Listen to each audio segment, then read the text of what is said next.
Yes, sir, we promised you a great man in this night. Andre, the China WrestleMania! WrestleMania is running wild! My God, what a run!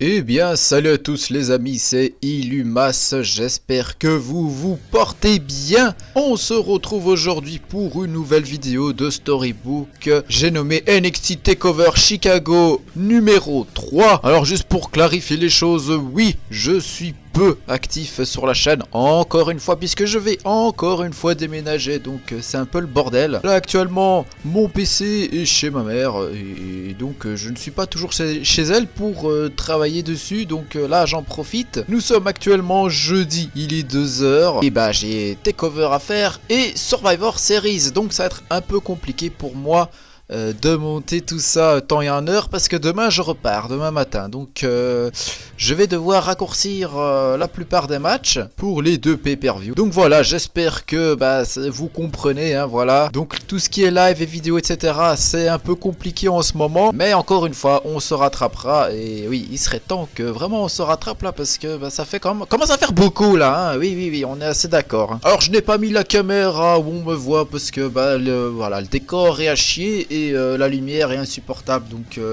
j'ai fait quelques tests et voilà, il faut vraiment que je m'achète une bonne petite webcam parce que là j'aime pas faire comme ça, donc voilà. Je précise aussi que les résultats des pronostics seront dévoilés sur Twitter et que les pronostics de TLC et des Slammy Awards seront aussi également sur Twitter, donc il n'y aura pas de vidéo sur ça, donc pour éviter de perdre du temps avec ça, comme ça je pourrais plus me concentrer sur les prochains pay-per-view, TLC, Slammy Awards et commencer le Royal Rumble. Donc voilà, vous savez tout, c'est parti pour NXT TakeOver Chicago 3, je vous résumerai plus ou moins tout ce qui s'est passé, parce que vous avez sûrement oublié pas mal de choses, ce qui est normal. Donc let's go. Nous allons avoir EC3 contre Matt Riddle. Donc je rappelle que EC3 est le champion d'NXT et d'Amérique du Nord. Mais juste avant ça, nous avons eu dans le kick-off Rhea Ripley et Toni Storm qui se sont alliés pour vaincre Jasmine Duke et Marina Shafir, qui ne sont d'ailleurs toujours pas dans 2K20. Je ne sais pas comment je vais faire. Donc oui, EC3 est double champion et donc défendra ce soir les deux ceintures, l'une dans l'opener et l'une dans le main event. Et dans l'opener, chose étrange puisque ce sera le titre d'NXT qui sera défendu en premier. Donc oui, comme je l'ai dit, il va affronter Matt Riddle qui est le challenger, qui avait gagné le Gauntlet match à 10 Superstars lors du précédent takeover. Je rappelle qu'EC3 s'est allié aux Street Profits qui ont fait un heel turn, mais aussi à Brodus Clay qui a fait son retour, qui je rappelle était son garde du corps, voilà, son garde du corps à la TNA sous le nom de Tyrus. Et donc voilà, let's go pour ce match.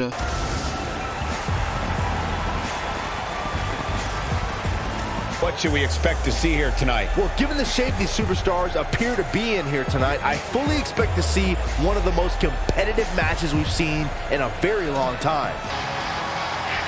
Byron, you shouldn't even be in the same arena as this man. Why not?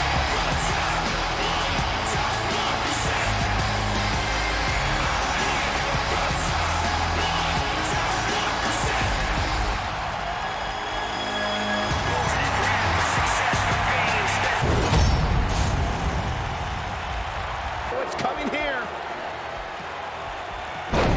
Nice. Etiquette. Nailed it. He's looking good now, guys. Cover here. In a kick out. From what I see, these guys are pretty evenly matched at this point. Too quick. These two dudes genuinely entertain me more than just about anybody. And at a combined weight of 492. Uh-oh. Nasty drop. He dodges out of the way. Roundhouse kick.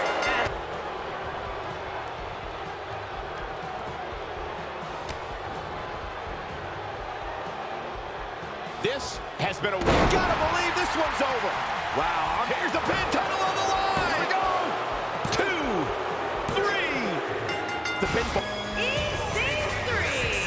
EC3. EC3 bat Matt Riddle suite à une intervention des Street Profits qui ont distrait Matt Riddle. Notez aussi l'intervention ratée de Brodus Clay. Après le match, nous avons ce bon vieux William Regal, le manager général d'NXT.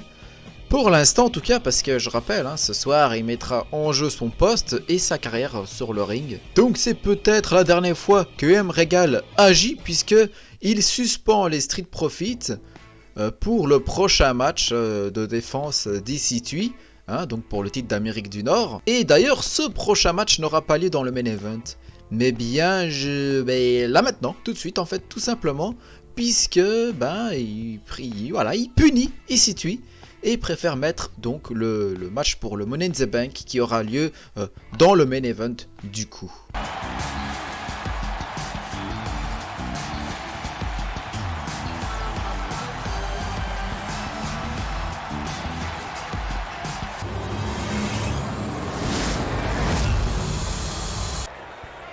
Destroy.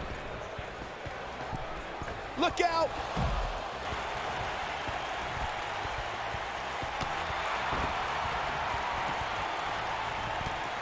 Big knee.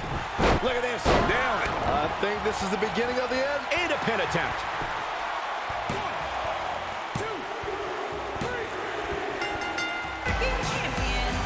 Velveteen Dream. Velveteen Dream est donc le nouveau champion d'Amérique du Nord. Lui qui avait gagné l'opportunité lors d'un épisode d'NXT a donc bien battu EC3. Notez l'intervention complètement ratée de Brodus Clay durant le match. Ce qui rend d'ailleurs furieux EC3 après le match envers Brodus Clay.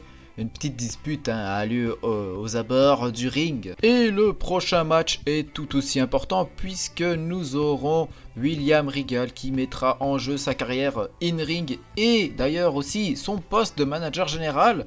Donc ça fait quand même un peu beaucoup. Et il va affronter Pete Dunne qui, s'il perd, il devra être sous les ordres de William Regal. Et aura aussi une grosse amende. Or la rivalité entre les deux a commencé depuis avant WrestleMania 35, donc ça fait déjà un petit temps. Je rappelle, les résultats des shows d'NXT et des autres d'ailleurs sont sur la page Facebook officielle de Storybook que vous pouvez retrouver en description pour voir les détails. The following contest is scheduled for one fall. Making his way to the ring from Blackpool, England. Weighing in at Going. Ooh! That 1, 2. Well, we've arrived. It's about time. Beautiful. 2, 3. Pete Dunne with the victory. What a grueling match. It looked like anybody's match there toward the end. When you get a one-on-one. Et donc, c'est fini. Oui, c'est terminé. William Regal donc va devoir prendre sa retraite des rings et quitter le poste de manager général d'NXT. Après le match, l'ancien manager général se relève et demande à Pete Dunne de ne pas partir. William Regal dit qu'il est heureux d'avoir perdu contre un aussi grand talent que Pete Dunne et que le catch anglais est entre de bonnes mains. Il espère que son successeur fera du bon travail à NXT et même ailleurs. Il lui tend ensuite sa main. Pete Dunne finit par revenir sur le ring et serre la main de William Regal. Mais Regal lui donne du coup très rapidement un coup de poing américain qu'il avait précieusement caché dans son slip. En même temps, Pete Dunne l'a mérité après tout ce qu'il a fait à William Regal. Ensuite, William Regal célèbre sous les chants du public, scandant Thank you Regal. Tyler Breeze, le champion intercontinental, je rappelle, arrive à la surprise générale. Lui qui n'a aucun match pour les Survivor Series, nous le fait comprendre sur le ring. Donc oui, il nous dit qu'il n'a pas de match pour Survivor Series alors qu'il est le champion intercontinental. Il dit qu'il a parlé à tous les officiels, mais il est impossible d'en obtenir un puisque la carte est déjà assez remplie. Il dit alors qu'il va tenter ici. Breeze dit qu'il n'a aucune crainte contre les rookies d'NXT et qu'il est le plus grand champion de cette décennie. Il lance un Open Challenge pour le titre intercontinental.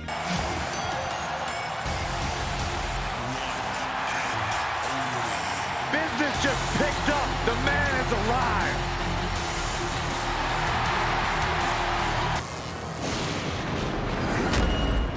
Championship on the line. New champion. 2, 3, Turn out the lights, the party's over.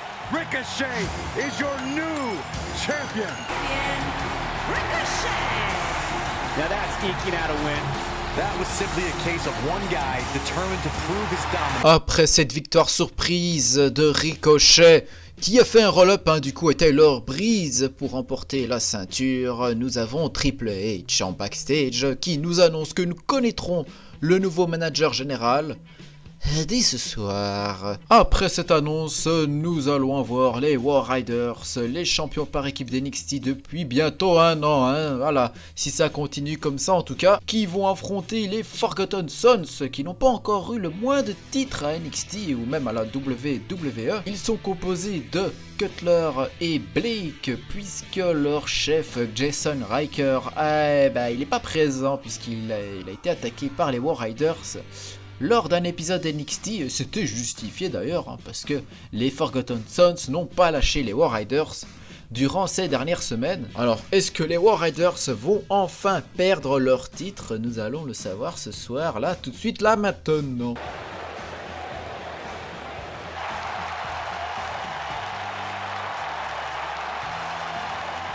For many years, members of Nasty impact. I'm not sure how much.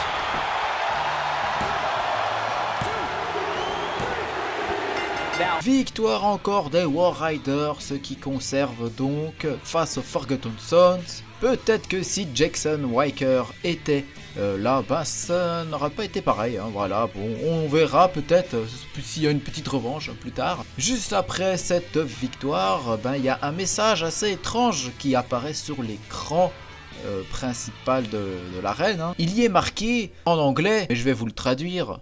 Nous arrivons. Les War Riders remarquent bien évidemment ceci, mais n'y prêtent pas plus attention, comme si ça ne leur regardait pas, et ils célèbrent. Le titre des femmes d'NXT est en jeu lui aussi, évidemment. La championne est toujours, malheureusement pour certains, Bianca Belair. Elle va affronter Candice LeRae, la femme de Gargano.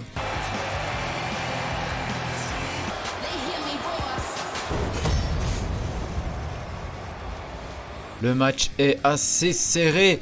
Et alors qu'il est serré, nous avons une petite musique qui s'enclenche. C'est celle de Killer Kelly qui fait son retour de blessure. Je rappelle, elle était la meilleure amie de Bianca Belair jusqu'à ce que Bianca Belair la trahisse. Elle arrive près des abords du ring pour distraire Bianca Belair. Candice LeRae en profite.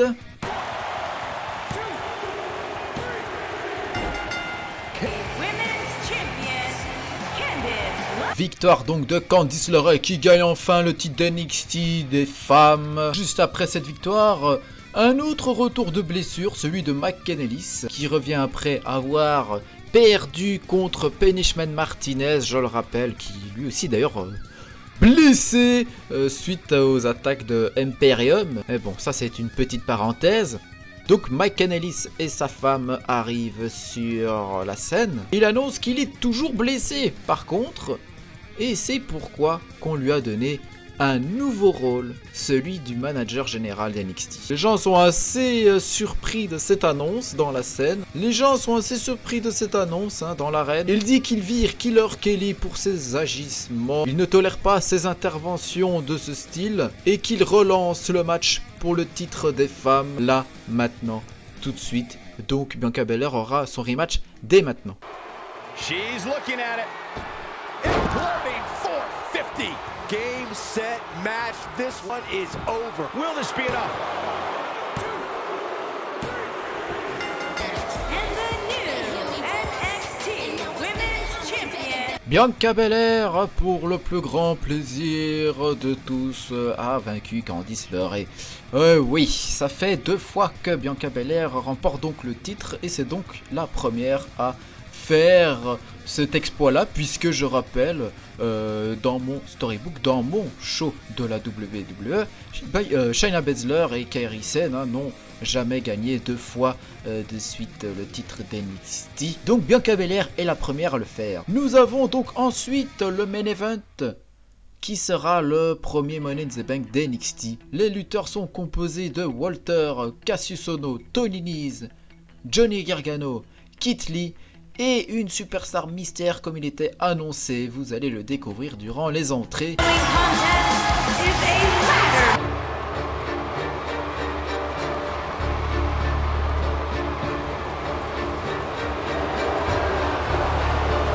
This is why I'm the premier athlete. And let me show you something else. Let's count it out together.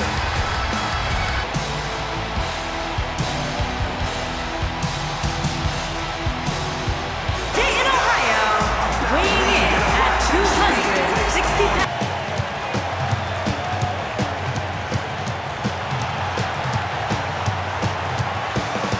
And from Tokyo, Japan, But can he follow up here?